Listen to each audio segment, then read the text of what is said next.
జై శ్రీమన్నారాయణ. అస్మద్గురుభ్యో నమః. మనం ఎవరితోన్నా మాట్లాడేటప్పుడు వాడి స్వభావం చాలా మంచిదండి అంటూ ఉంటారు. లేదంటే వాడు అంతేలేండి, వాడి స్వభావం అంతే అంటూ ఉంటారు. అసలు స్వభావం అంటే ఏమిటి అంటే, స్వ అంటే తనకు సంబంధించినటువంటి, భావం అంటే మనం పూర్వజన్మ తాలూకు ఏవైతే కర్మలు చేస్తామో ఆ కర్మల ఫలితంగా మన మనసుకి కొన్ని వాసనలు అంటుతాయి.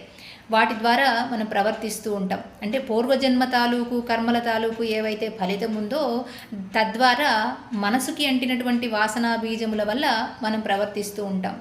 అది స్వభావం.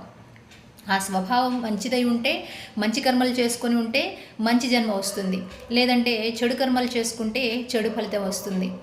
దీని ద్వారానే మనం ప్రవర్తిస్తూ ఉంటాం. కాబట్టి లోకంలో ఒకళ్ళు మిత్రుడు, ఒకడు శత్రువు స్వభావం చేతనే ఏర్పడుతూ ఉంటాయి.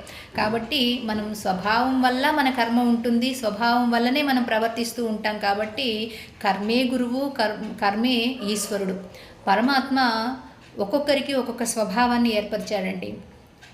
విప్రులుగా, ఆ తర్వాత క్షత్రియులుగా, తర్వాత శూద్రులుగా, వైశ్యులుగా, ఇట్లా ఒక్కొక్కరికి ఒక్కొక్క స్వభావాన్ని ఏర్పరిచాడు భగవంతుడు. వాటి బట్టి మనం ప్రవర్తిస్తూ ఉంటాం. కాబట్టి మన స్వభావాన్ని మార్చుకోవాలి అని అంటే అది భగవంతుని యొక్క కృప ఉండాలి. కాబట్టి ఆయన అనుగ్రహం చేత, ఆయన్ని ఆశ్రయించినప్పుడు మాత్రమే మన పూర్వజన్మ తాలూకు వాసనలు నశించిపోతాయి. అంటే కర్మక్షయం జరుగుతుంది. జై శ్రీమన్నారాయణ.